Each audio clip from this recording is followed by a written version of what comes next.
Բարև ձեզ, ես Մարիա Հարությունյանն եմ։ Մենք այսօր այցելել ենք փրկարարական ջոկատ։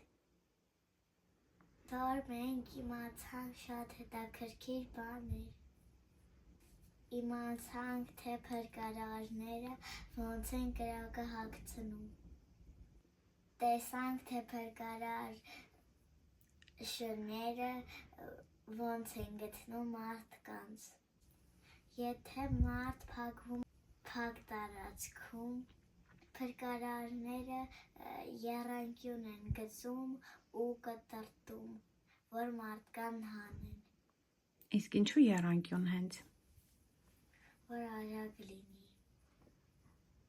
Իսկ վերջում մեզ պաղպաղա հյուրասիրեցին։ Իսկ մենք հետաքրքիր օր ունեցանք։ Շնորհակալություն, հաջողություն։